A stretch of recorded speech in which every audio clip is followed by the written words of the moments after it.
it has been actually invigorating and buoying in a way, bittersweet, because I've seen everybody from Steve Bannon to Charlie Kirk to Jack Posobiec to you name it, thousands of prominent people, hundreds of really big folks come out and say, hey, this is for all of us. They're coming after us all now.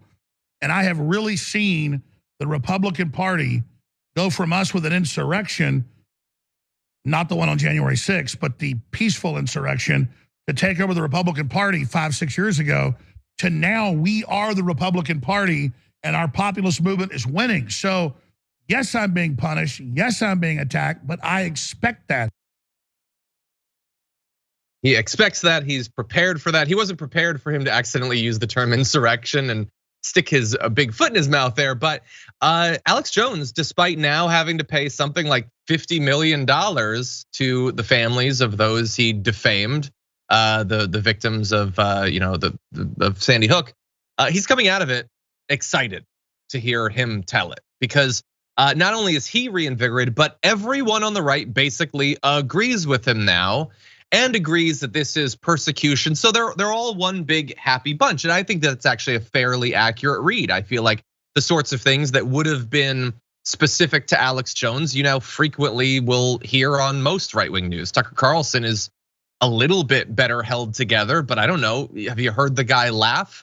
It's pretty indistinguishable from Infowars at this point. Now that isn't to say that there aren't those coming out of this trial a little bit worried. Tucker Carlson is apparently one of them, and we will get into that. But David, I like the idea that the $50 million judgment hasn't dampened his enthusiasm. Do you think that that's spin? Is that PR? Should he be feeling excited coming out of that trial? I think it's both spin and PR. I mean, the playbook is when you get bad news, you say, oh no, this is good for me, right? You don't show people that you are hurt, that you are suffering, because then people, your opponents, get to have some sort of glee over that. So what does Alex Jones do, even though he's got to pay $50 million, and I wish it was $500 million, and this is a significant chunk of change that he's going to have to pay. He just sort of spins it and says, this is good for me, and I'm glad I went through it, and everybody's uniting behind me. And no, they're not. They're not uniting behind you. There are not other people who also defamed Sandy Hook parents or went to the extent that you went. So look, in an ideal world, John, I mean, we would have something like, the Game of Thrones Walk of Shame, where Alex Jones would have to walk through the city while people throw him with vegetables and spit on him and all kinds of stuff, and people yell shame. That's the justice he deserves. The idea that he gets to continue on doing his crazy show, firing up his lunatic supporters, and saying this was all great for him. I mean, that goes to show what is wrong with America on so many levels, but that's a whole other discussion. Yeah, just briefly, I wonder about how exactly it's going to shake out long term with that judgment, because you hearing that he owes $50 million, that's obviously a huge amount of money. I mean, I would be like Thanos to buy a judgment like that, obviously. For him though, I wonder, we know that Infowars brings in a lot of money. We know that he's declared bankruptcy in a variety of different ways. He implies that he only has a couple of $1 million. I don't believe that, but that's what he's saying. And we also know that he has a sort of unparalleled, except maybe by Trump, ability to raise money whenever he wants. Like he tells people to take some more, hamster liver pills or whatever, and they buy them from his shop and he pulls in millions of dollars. We know that over the past couple of months for his legal defense, there are people just handing him literally millions of dollars of cryptocurrency. We have no idea who it is. We have no idea if it was in return for anything. And so I wonder if in practice, like, it's easy to imagine, oh no, this dude is now broke. But is he going to be in practice?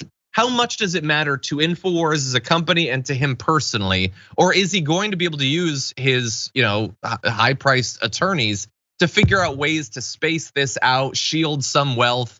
Is it going to make a big effect on his life and on his work? I think it will have a big effect away from the cameras, that this is going to be hanging over his head and over his attorneys, and these bills are going to be coming towards him for years to come. And I think you're right. I don't think he's going to end up paying anything. I think he's going to do everything he can to claim poverty, claim bankruptcy, and to keep the families from ever seeing any of this money that a judge has entitled them to receive. And think about it, if this is a guy who wouldn't even honor the judge's orders to turn over documents in this defamation suit, how is he possibly going to comply with the verdict that he's got to pay $50 million? However, this is going to chase him around for a long time. And so for Alex Jones, I think he's already getting ready with this idea of, oh no, this doesn't bother me. This isn't what I'm focused on. Even though I think away from the cameras, people who know him would probably say, no, this is going to weigh pretty heavily on him, even if he has the ability never to show that on his show.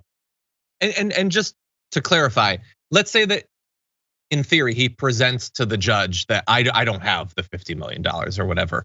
In theory, it's not like, oh, then you pay what you can and then you're good and he can start earning millions of dollars and he's fine. They would be tracking that and levying additional payments over time.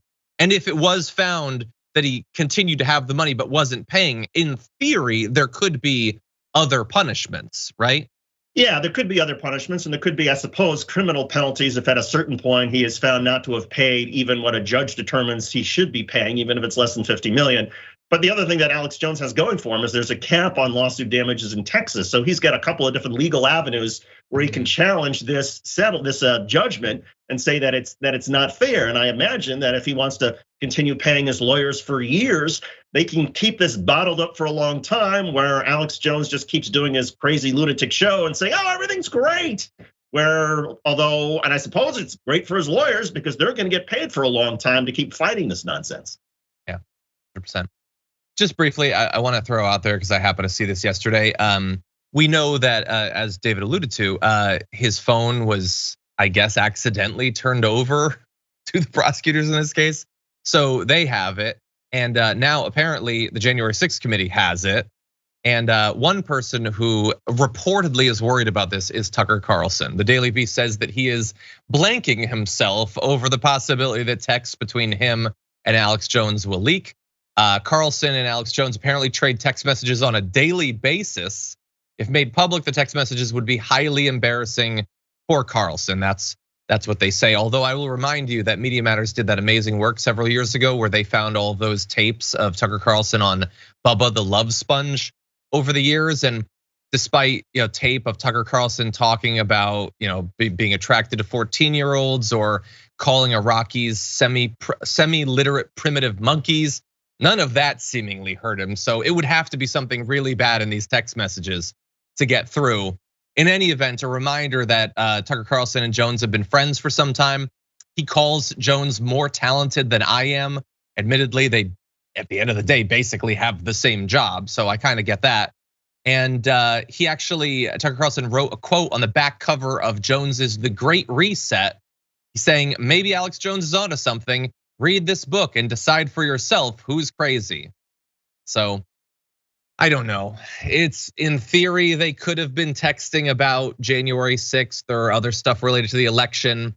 Alex Jones, I'm not sure that I necessarily believe that he's lucid enough on a daily basis to say anything that would make him like culpable for legal penalties. But David Shuster, what do you think about the possibility that these text messages could get out?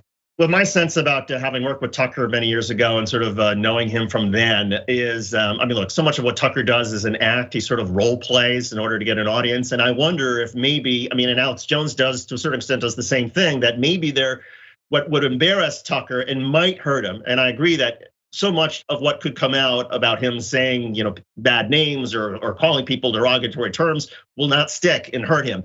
But the one thing that might is if he and Alex Jones are trading texts about how stupid their audience is, and we have fooled them again. They really think that I'm being serious when I say this or that. That might actually come back. Maybe that's what Tucker and confiding to a friend of his was saying, oh yeah, my audience, they're a bunch of idiots. They're a bunch of morons. If that comes out, then maybe it does have an impact. That would be exciting. We'll see. Oh, and the way that he would have to cover. In that he probably wouldn't even address it, but I would love to see him have to try to cover for statements like that. Anyway, stay tuned. Maybe we'll see that in the future.